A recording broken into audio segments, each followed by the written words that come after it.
Hi, hello. This video is about differential amplifiers. Okay, so what are differential amplifiers? Okay, so transistors, diodes, and resistors are the only practical components in typical integrated circuits. Okay, so capacitors may also be used, but they are usually less than 50 picofarad. So IC designers cannot use coupling and bypass capacitors the way a discrete designer can do. So therefore, IC designer has to use direct coupling. When IC designer has to use direct coupling between stages and also needs to eliminate the emitter bypass capacitor without losing too much voltage gain. Okay, so this is really a challenge for IC designers that they cannot use direct coupling between stages, and they must try to eliminate the emitter bypass capacitor. And we know that when we eliminate the bypass capacitor, this will really decrease value for our gain. Okay, so this is quite a challenging for IC designers. However, we have now what we call differential amplifier. So this is a very interesting type of an amplifier, because this type of amplifiers eliminates the need for an emitter bypass capacitor. Okay, and it is popular because it is used as the input stage of every integrated circuit operational amplifiers. Okay, so for operational amplifiers, their input device or their input block is made up of differential amplifier. Okay, so what is something different regarding differential amplifier? Okay, so we have here differential amplifier circuit. Okay, so we can see two common emitter stages in parallel with a common. Okay, so we have here a two common emitter stages that are in parallel with a common emitter resistor. So this is their common emitter resistor. Okay, so overall, this circuit is, although we have here two types of common emitter stages circuit, we didn't see this when we discuss what do you call this, compound configurations. So why is differential amplifier not included in compound configurations, whereas we make use of two common emitter circuits here? This is not considered in compound configuration circuit because the overall circuit here is considered only as single stage. Okay, so they function together. Unlike compound configuration, when you have two cascaded system, the first cascaded system can act separately as the second cascaded system. But for differential amplifier, although they have two common emitter stages, the overall circuit is just considered as a single stage. So this is not included in compound configurations. So as you can see, you have two input voltages. Okay, so we have here your V1 and we have here your V2. We will be calling V1 from now on as the non-inverting input. Okay, so later on we will be discussing why is it called a non-inverting input, and V2 as our inverting input. Okay, so we also have two collector voltages. So what are those collector voltages? So we have here your VC2 and we have here your VC1. Okay, so we have here your AC output. So the AC output voltage between the collector combines your two AC collector voltages into one. So as you can see, we are using small letter here. So if you can still remember, small letters signifies AC. Okay, so if you're going to look at the entire circuit, we cannot find any coupling capacitor joining the two common emitter configurations here, and rather we cannot also see any bypass capacitor that is placed in parallel across your RE. Okay, so because there is no coupling, or there are no coupling or bypass capacitors, we have no lower cutoff frequency. Because if you can still remember, lower cutoff frequency is dependent on the bypass and coupling capacitors. Okay, so differential amplifiers starts technically, so it includes 0 Hz as a special case. Although it is an AC amplifier, but it includes 0 Hz as a special case. Okay, so we have differential output. So differential output is the difference, okay, between your VC2, your collector current 2, minus your VC1, and you have your differential input, which is equivalent to the differential when we have using your inputs V1 and V2. Your Vout is equivalent to a certain voltage gain. So later on, we will be discussing what is this voltage gain. We have V1, which is your non-inverting input, minus V2, which is your inverting input. Okay, ideally, in differential amplifiers are made up of two identical. Okay, so these two transistors here must be identical and equal collector resistors. So your RC here must be equal to your RC here. So with perfect symmetry, your Vout must be equal to 0. Okay? So your Vout for perfect symmetrical differential amplifier is 0 when two input voltages are equal. So when your V1 here and your V2 here are equal, your output voltage must be equal to 0. So that is one characteristic of a differential amplifier. Okay? So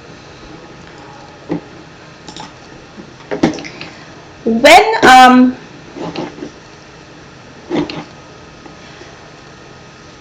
okay, so when talking about the earlier configuration wherein our output voltage is the difference between VC2 and your VC1, we call that a floating load. Okay, so floating load means neither end of the load can be grounded. So we can place your load between your VC2 and your VC1. So as you can see with that configuration, there is no terminal of the load is connected to the ground. Okay, however, floating load is inconvenient, okay, because in many applications, loads are often single-ended. So what do we mean by single-ended? Okay, so single-ended means one end of your load is grounded.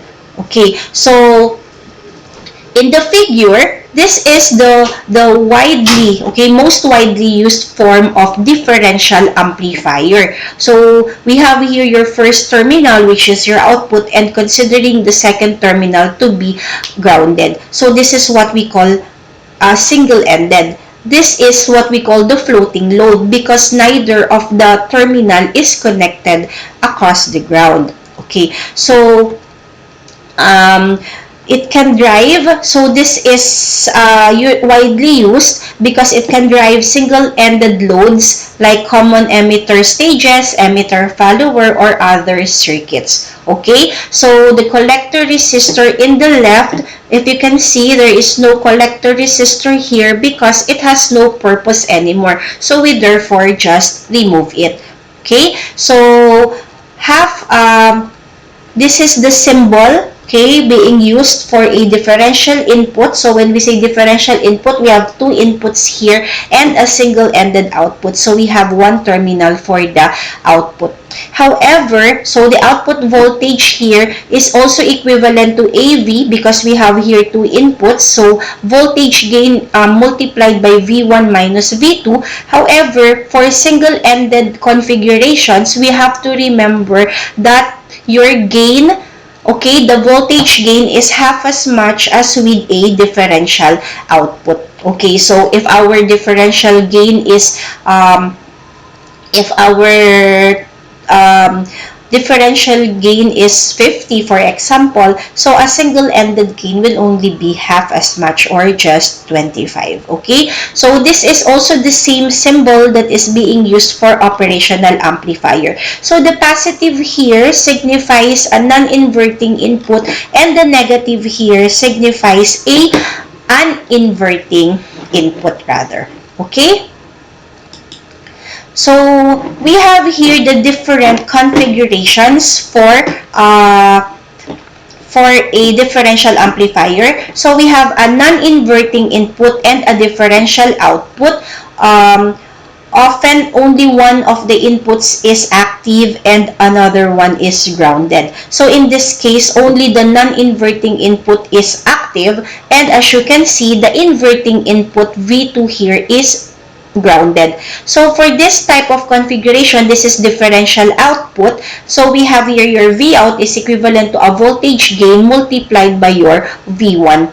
Okay, now the non-inverting input and a single-ended output like this one, it will also have an output equivalent to AV multiplied by V1, but always remember that your AV will be half as much compared to the AV if we have a differential output. So you must be you have to look at the figure so that you can determine whether it is a differential output or a single-ended output.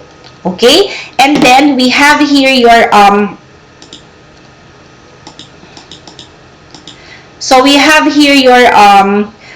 non-inverting input and differential output. So what is the main difference? The main difference is the non-inverting input is the one which is grounded here, while we use the inverting input. Okay, so the difference here is the appearance of the negative sign here. Since this is inverting, that only means that your output is 180 degrees out of phase with your input. So we will be discussing that later. Okay, so this is also an inverting input and a single-ended output. So it is the same, just a negative sign here, but the voltage gain will be half as much because we have here a single-ended output compared to a differential output here. Okay, so we will be discussing first the DC analysis of a differential amplifier. Okay, so this is the DC equivalent circuit for a differential amplifier. So we're going to assume identical transistors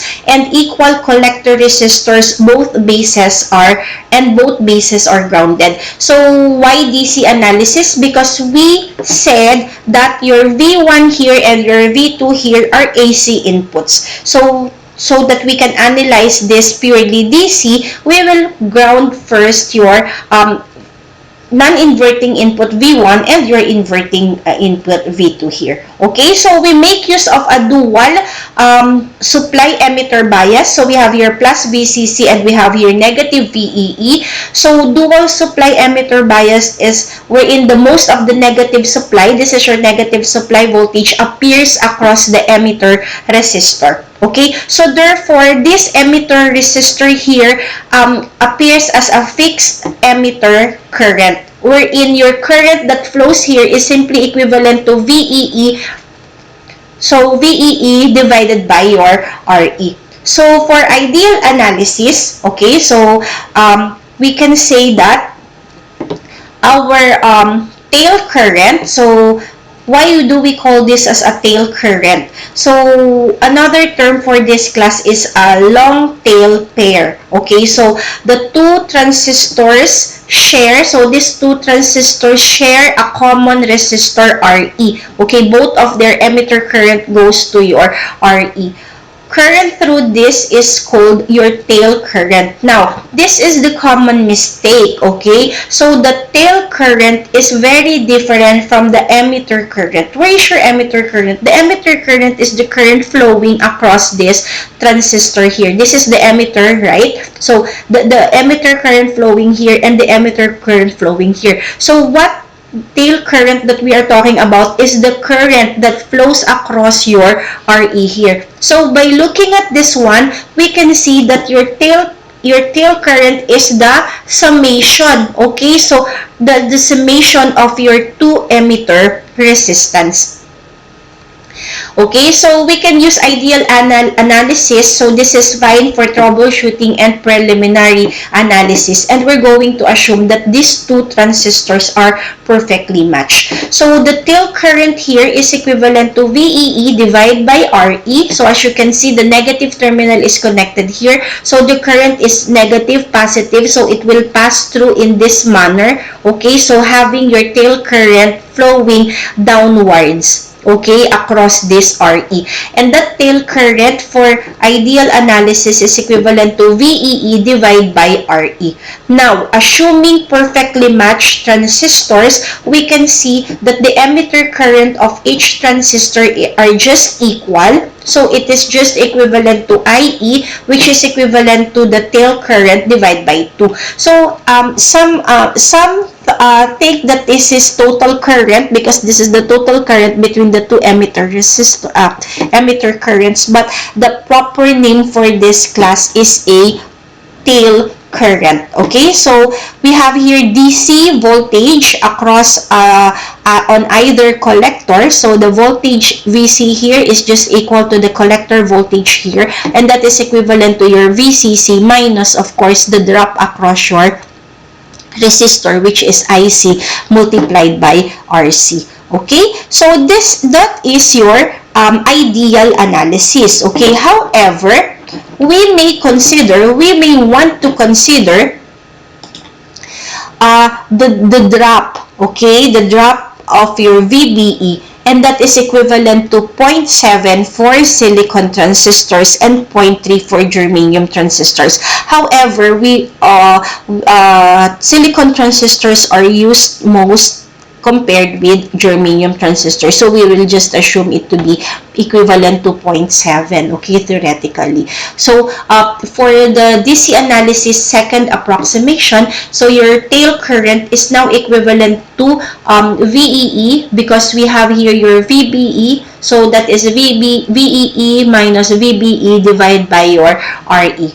Okay, so we might also the basis for are grounded also for simplicity purposes. That means when base resistors are used, they have a very negligible effect on the tail current in a well-designed differential amplifier. Okay, but if we wanted to consider the base, if we wanted to consider the base resistor, for example, your tail current will become VEE minus VBE divided by RE plus, you have here your RB divided by twice your beta. However, your RB divided by twice your beta is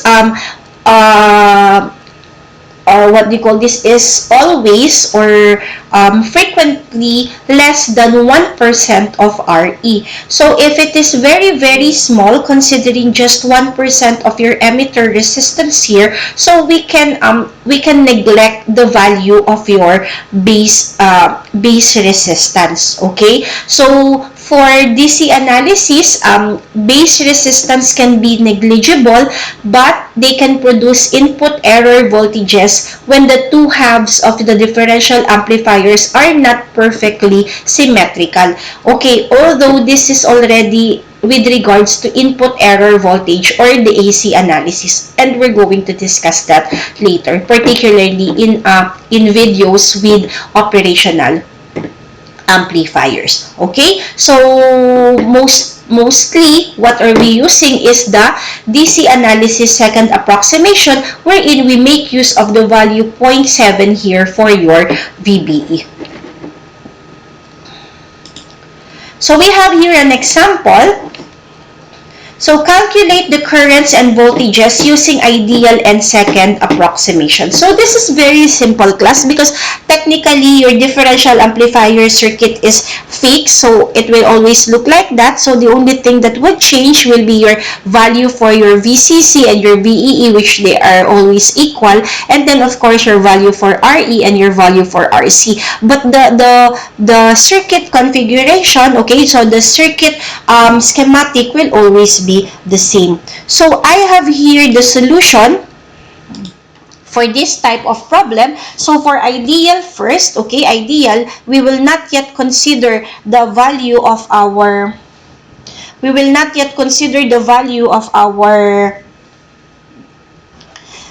what do you call this, of our 0.7. So it will just be equivalent to the tail current VEE divided by RE, and that is equivalent to 15 divided by 7.5 kilo ohms. So that will give us 2 milliamperes. Okay, so to solve for IE, okay, or the emitter current, we say that your IE1, which is the emitter current of your first transistor to the left, is equal to the emitter current of your second transistor Q2, and that is simply 2 milliamperes divided by 2, and that is equivalent to 1 milliampere. Okay, likewise, your VC1 or your collector voltage 1 is just equal to your collector voltage 2 is equal to VCC minus ICRC. However, from our previous discussions, we know that IC is approximately equal to IE. So we can make use of your IE as your IC value. So therefore, that is 15 minus 1 milliamperes multiplied by 5 kilo ohms. So that will give us VC1, which is equal to VC2, which is equal to 10 volts. Okay, so for second approximation, it is the same. However, we will just make use of your 0.7 here. Okay, so for the second approximation, your tail current is equivalent to 15 minus 0.7 for your VBE divided by 7.5 kilo ohms. So that will give you 1.91, which is approximately equal from our previous value, which is 2 milliamperes. Okay, so for your IE1 is equal to your IE2, and that is 1.91 divided by 2, which is 0.955 milliamperes, which is approximately equal to your 1 milliampere from the ideal analysis. Okay, so VC1 is equal to VC2, which is equal to VCC, equal to minus ICRC, and that will give you 10.025 volts, which is almost equal to our 10 volts from our ideal analysis. Okay, so that is just the difference. So unless otherwise specified, so if it is not specified, so we can make use of the ideal approximations. However, if in your circuit you have a silicon transistor on the figure, so you can make use of the second approximation. Okay, now let us go to the AC analysis of your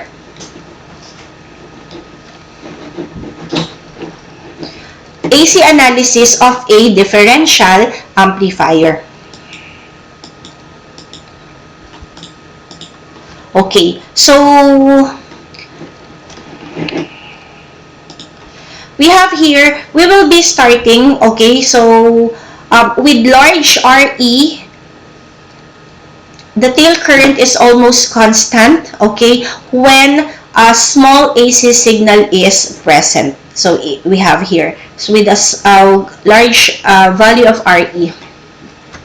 So we will be starting with a DC analysis of a differential amplifier. So we will be starting first with a single input. Okay, so we will be discussing the input first using your non-inverting input V1 here, and then we're going to ground your V2 here. Okay, so it says here that the two halves of a differential amplifier respond in a complementary manner to a non-inverting input, So what do we mean by what do we mean by complementary manner? Okay, so when we say complementary manner, an increase in the emitter current of your Q1 must produce a decrease in the emitter current of your Q2, because with large RE, your tail current here is almost constant. So therefore, if we have an increase here, your emitter current here must decrease, so that when we add them, the total current or the tail current here will not change. Likewise, okay, and vice versa, if your emitter current here decreases, your emitter current here will also will now increase so that your tail current will still be equal. Okay, your Q1 acts like an emitter follower. As you can see at this point, when we have here your output voltage, it will act like an emitter follower. So what is an emitter follower, class? Your common collector is an emitter follower. So in common collector configuration, we know that the input is at the base and at the output, you have the output is at the emitter. So when we get your output voltage here, this Q1 here acts like an emitter follower that produces an AC voltage across your emitter resistor. So as you can see, okay, as you can see, we have here a small output waveform, okay, almost half of your input voltage here. So in our output, okay, let us analyze. So the AC voltage is half at half of the input VI. So later we will be discussing why is this half, okay. So at positive half cycle, your Q1 here increases. So when your Q1 here increases, your Q2 here must decrease. Okay, so when your Q2 here decreases, so when during positive half cycle, your Q1 receives positive half, so therefore the emitter current increases. Okay, so when your emitter current increase here, your emitter current here decrease. Okay, so IE across Q2 decreases. Okay, so when IE decreases, our output here increases. Why it will increase? Because when this decrease, okay, so your IC will also decrease. So therefore, there is just a few drop across your RC. So the remaining voltage VCC minus ICRC is somewhat larger. Okay, so it is somewhat larger. So during negative half cycle, what happens? Your IE here decreases. So when your IE here decreases, your IE across I2 increases. So when your IE across I2 increases, so your output voltage also decreases. So because when your IC here is high, the drop across your RC is larger, therefore we have a lower output voltage. So that is also the reason why this is called a non-inverting input. Why? Because during positive half cycle here, your output is large, and during the negative half cycle here, your output is decreasing. Okay, so the amplified output sine wave is in phase with the non-inverting input. So that happens, class, during your AC analysis. Okay, so we have here a single-ended output gain.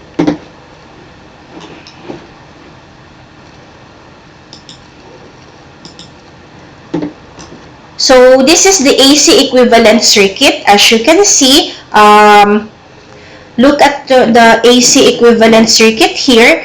Each transistor, of course, so each transistor is consists of a current gate, a current IC here, and your RE. So each transistor has its own RE here. Okay, so the biasing resistor RE here is in parallel with RE of the right transistor. So these two are in parallel. So since they are in parallel, we all know that your RE here is much larger than your RE here. So if we combine them in parallel, we can ignore the value of your RE since RE is much greater than RE. The parallel combination of these two is more closely equal to the small RE here compared with our RE here. Okay, so we can now draw the simplified equivalent circuit.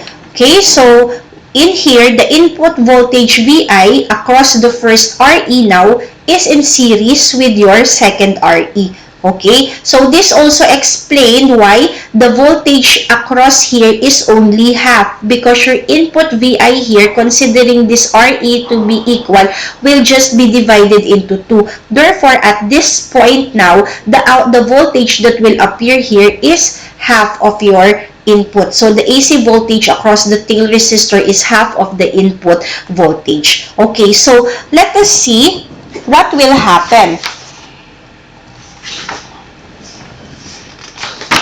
So for simplified equivalent, for single-ended, so for single-ended output voltage gain now, so the output voltage, okay, so the output voltage is equivalent to IC multiplied by RC. So single-ended. So where is that, class? This one. So our output here is equivalent to IC multiplied by RC. Okay, this is your output voltage here.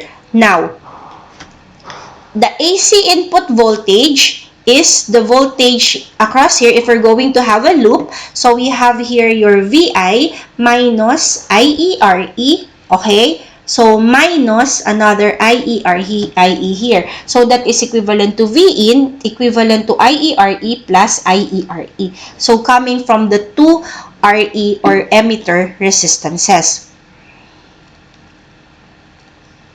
Okay? So we have here your AV. So this is equivalent to 2 times IERE. So your voltage gain is equal to V out all over V in. So what is our V out? V out is ICRC and our V in is equal to 2 IE times RE.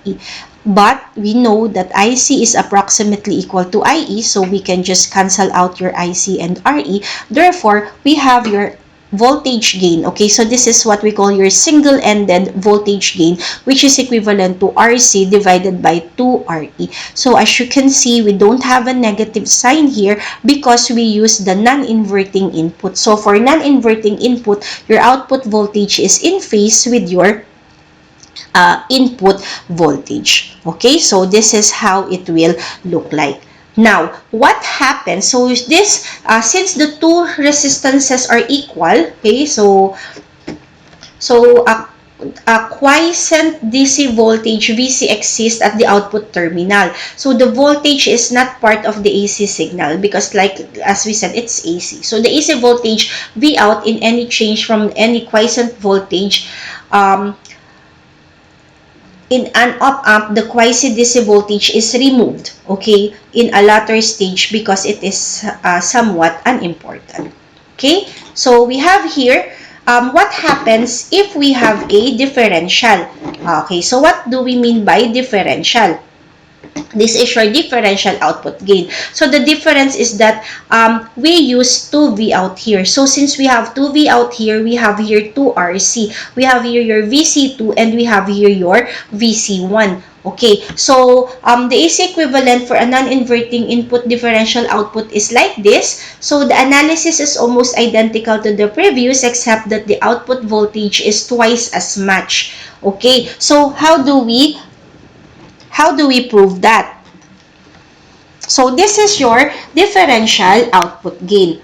Okay, so your V out now is coming from VC2 minus VC1. So what is VC2? VC2 is IC multiplied by RC minus negative ICRC.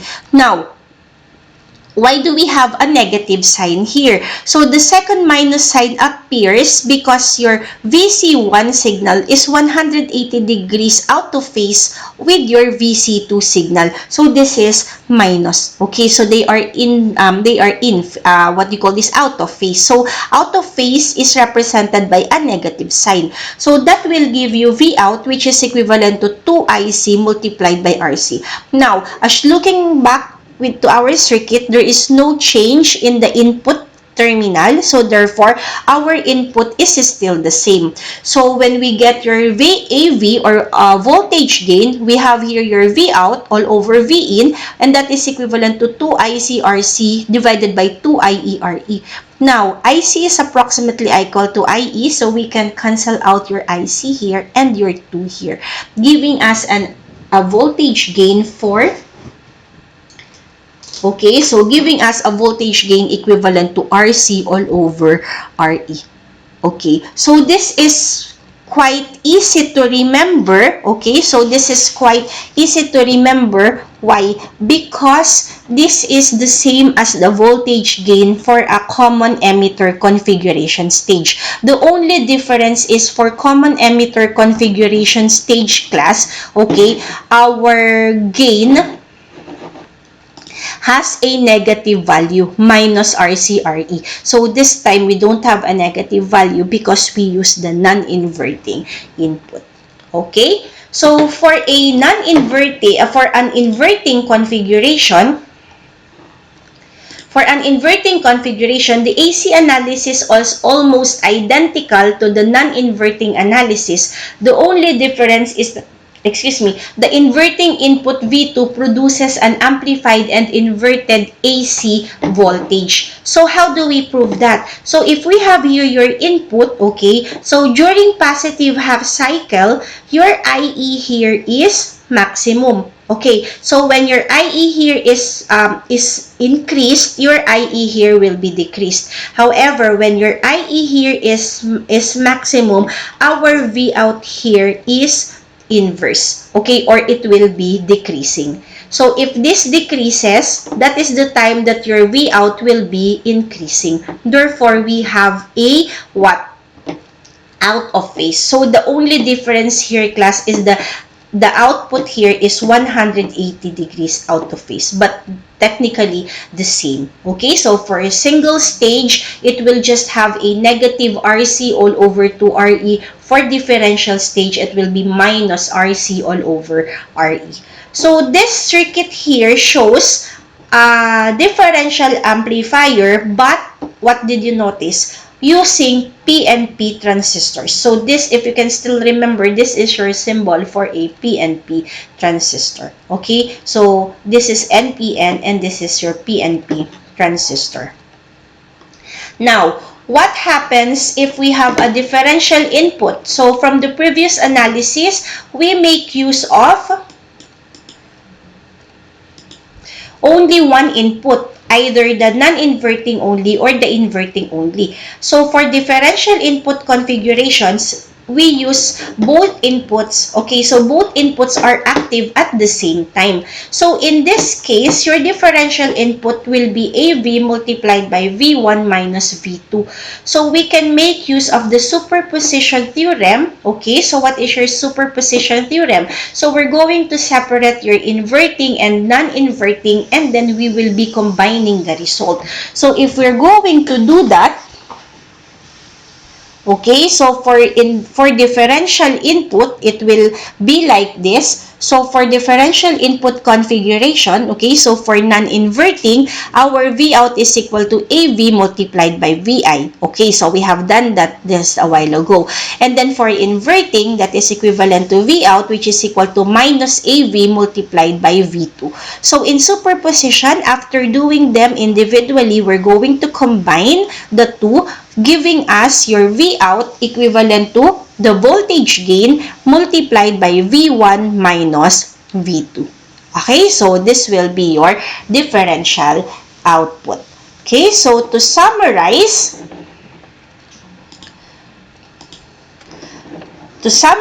this now,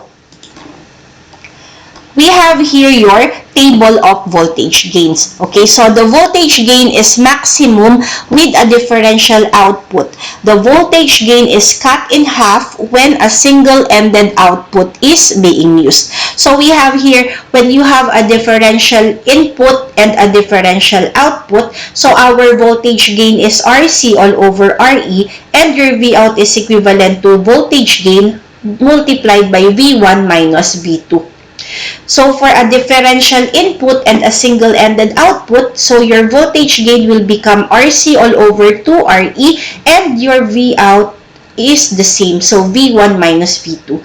So for single-ended input and differential output, you have a gain equal to RC all over RE. So your V out can either be positive or negative depending on what type of your input is. So if your input is V1 or the non-inverting, therefore it has no negative sign. But if your input is the inverting side, you have a negative sign here.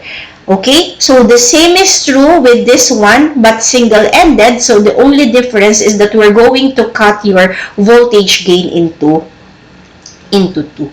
Okay, so let's have an example. Okay, before we go to the example, we have here first your input impedance. So the input impedance in any common emitter stage, is equivalent to beta RE. So in differential amplifiers, since we have two common emitter stages, your input impedance becomes 2 times beta RE. So differential amplifiers class are characterized as one with high input impedance because it has twice the input impedance of a single stage common emitter configuration. Okay? So let's have an example. So we have a very simple example here. So what is the AC output? So what is the AC output voltage if beta, what is the AC output voltage? If beta is equal to 300, what is the input impedance of a differential amplifier? So we have already solved for this DC analysis, the DC analysis for this problem a while ago. We will be using that DC parameter in solving for the voltage gain. Okay, so how do we do that? If you can still remember, we have discussed this previously and we solved for IE, which is equivalent to 1 milliampere. Okay, so from our previous discussion, we know that RE is equivalent to 26 millivolts divided by IE. So DC emitter current. And that is 26 millivolts divided by 1 milliampere. That is 26 ohms. Okay, so we will be needing this. So therefore, we will be needing the DC analysis of your differential amplifier in solving for RE because we will be needing RE in solving for the voltage gain. Now, why did we use the voltage gain equivalent to 5 kilohertz divided by 26 ohms? Because as you can see in the figure, we have here a differential output. Why differential output? Because we are taking the output from VC2 minus VC1. So this is a differential output. Okay, so for differential output, our gain is equivalent to 192.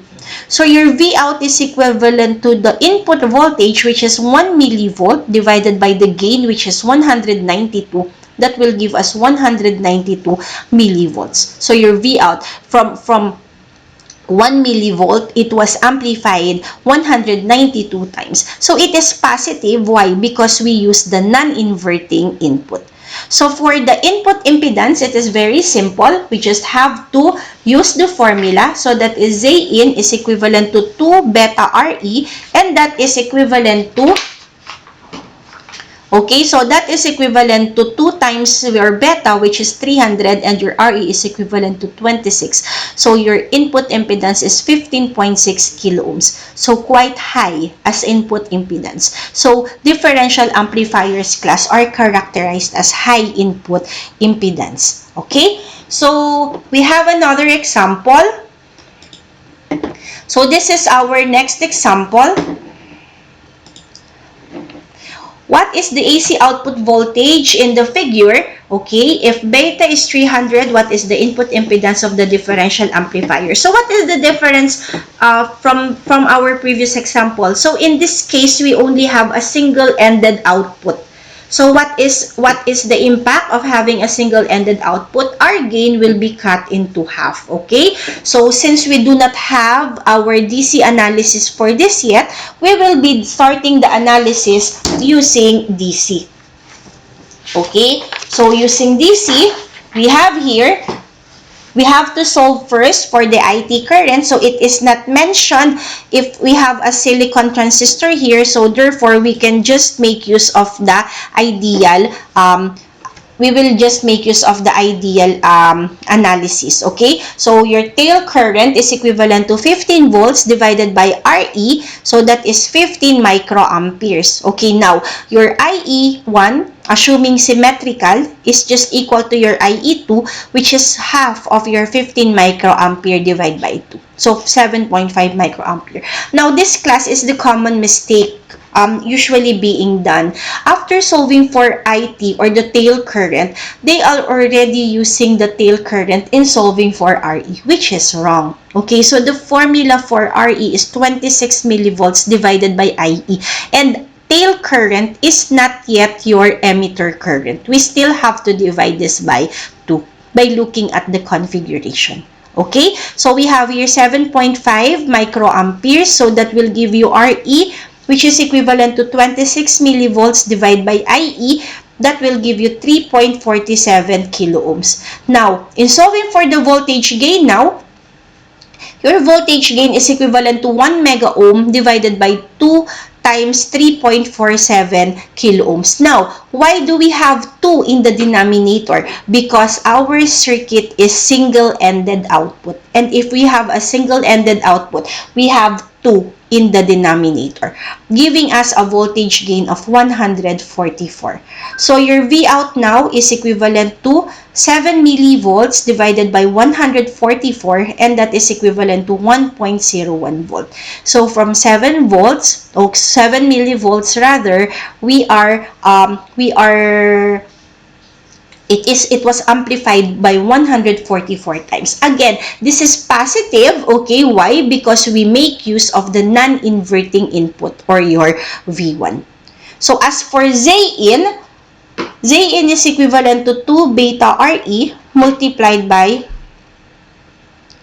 2 times 300 times your Re, which is 3.47 kiloohms, giving us an input impedance equivalent to 2.08 megaohms, which is characterized as high input impedance. Okay, so that is what we call, that is how we solve for differential amplifier. So this is very simple. Okay, so this is very simple. And the gain that we are referring to this is what we call the differential gain, assuming that we are using different input for V1 and for your V2. Why? Because differential amplifiers, they have 2 gains, okay? So what are those 2 gains? So the gain that we are talking about earlier now is what we call the differential gain. Now, there is another important characteristic for a differential amplifier. So what is that?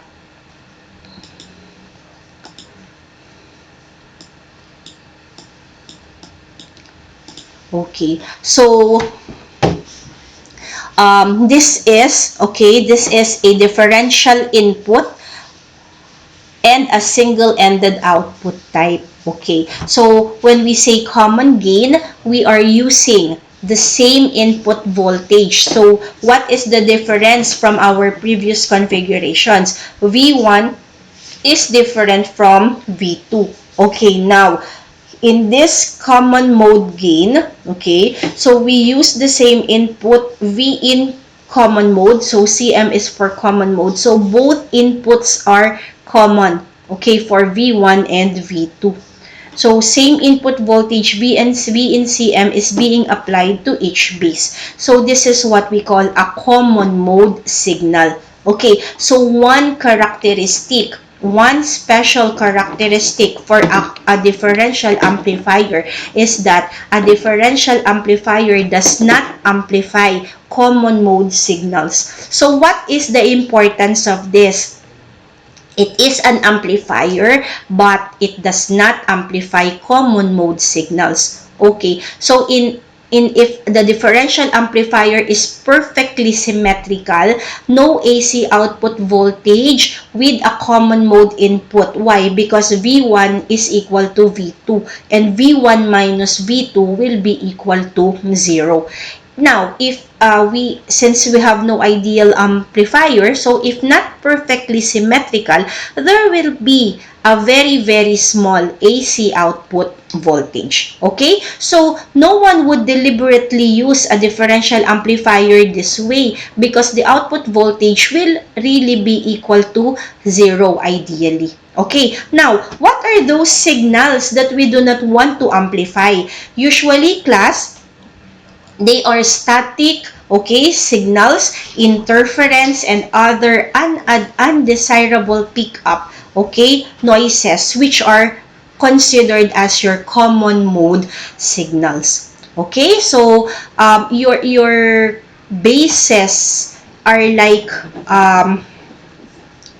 your bases are like uh, what you call this, small antennas. Okay, so if we're going to redraw, okay, so if we're going to get the AC equivalent circuit, so we have here, since equal voltages V and CM drive both inputs simultaneously, there is almost no current through the wire between the emitters. Okay, so the connecting wires on the input bases act like small antennas. Okay, what is that? So if the differential amplifier is operating in an environment with a lot of electromagnetic interference, each base acts like a small antenna that can pick up any unwanted signal voltages in a form of noise. Okay, so therefore, if the signal is common to both the inputs, the differential amplifier will not amplify it.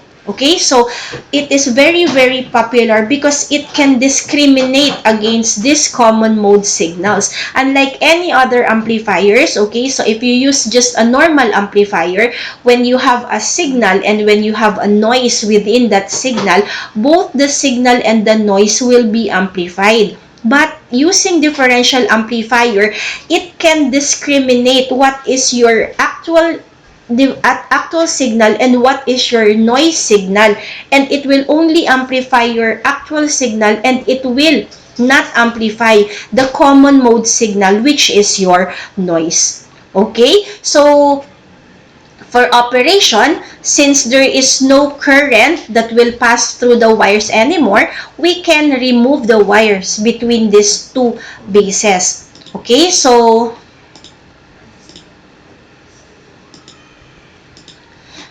we have here, to continue, the right side, okay.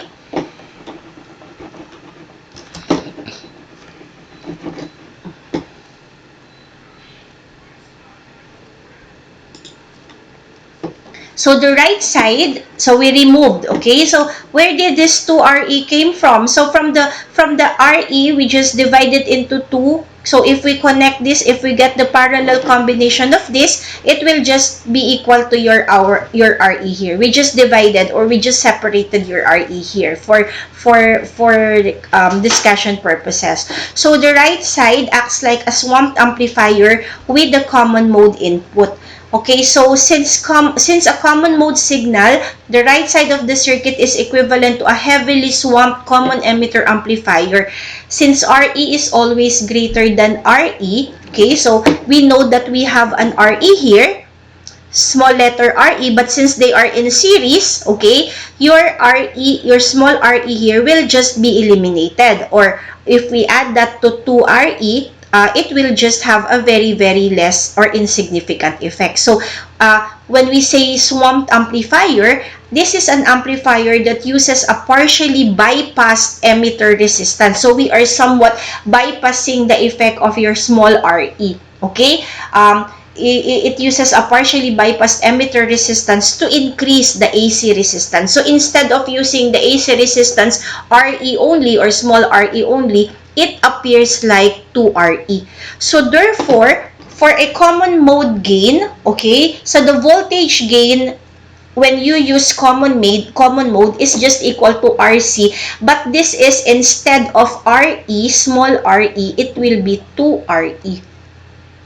So in usual designs, the value for RC and RE, this value here will always give us a value that is very, very small. Okay? So the common mode voltage gain is usually less than 1. So ideally it is 0, but commonly it is less than 1. Okay? So your common mode rejection ratio, or your CMRR, the voltage gain is divided by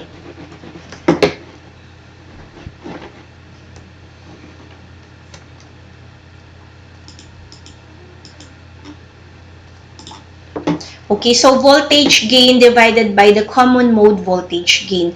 So CMRR is equivalent to AV. So the AV is the voltage gain that we have discussed earlier with your input V1 or your input V2 or even input V1 and V2. So your common mode voltage gain here is when you have a common input both to your V1 and your V2.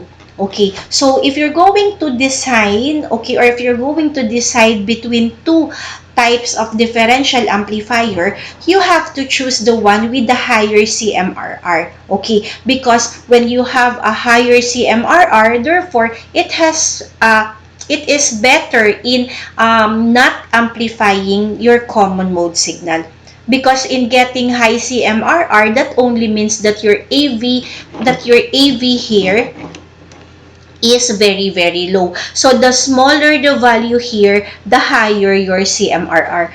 Remember that the ideal value for the common mode voltage gain is 0. So therefore, if this is equal to 0, the ideal value for CMRR is infinite. So since there is no ideal differential amplifier, the higher your CMRR, the better. Okay, also in data sheets, CMRR are usually specified in terms of decibels. Okay, so CMRR in decibel is just equivalent to 20 logarithm of your CMRR. Because your CMRR is a voltage ratio, so therefore we make use of 20 here. Okay, so that is all about differential amplifier. So we have here an example. What is the common mode voltage gain and what is the output voltage? So to start with, okay, we will just use the formula. Okay, so what is the formula? So what is the formula? So we have here the common mode voltage gain is just equivalent to RC all over 2RE. Okay, so RC is 1 mega ohm and RE is equivalent to 1 mega ohm also, so 2 mega ohm. So therefore, our common mode voltage gain is 0.5. So if we have an input common to both V1 and V2, which is equivalent to 1 millivolt, and the gain is 0.5, at the output terminal, it will only be equal to 0.5 millivolts. So what is the meaning of this? It was not totally removed, but it was attenuated instead of amplified. So that is the effect of differential amplifier. If you have a common mode or if you have a common input both to your V1 and V2, your output will become smaller, okay, if not eliminated. So because we are considering that common mode as your noise. So that is the special, okay, that is the special characteristic of your differential amplifier. It just not amplify everything, okay? It knows, okay, whether that signal is to be amplified or whether that signal is to be attenuated. And the signals to be attenuated are those signals which are common to both input, and that common signal is usually your noise. Okay, so that is your differential amplifier. Actually, this topic is just a short topic because we are just trying to introduce differential amplifier, because the characteristic of this differential amplifier will be based. This is where the input of your operational amplifier will be based. Okay, so because technically the input for operational amplifier is your differential amplifier. Okay, so you have a set work here, so you just have to do this and let us see how did you understand the lesson. Okay, so thank you very much for listening and watching, and don't forget to hit the like button after watching this video. Okay, thank you very much and God bless. Bye.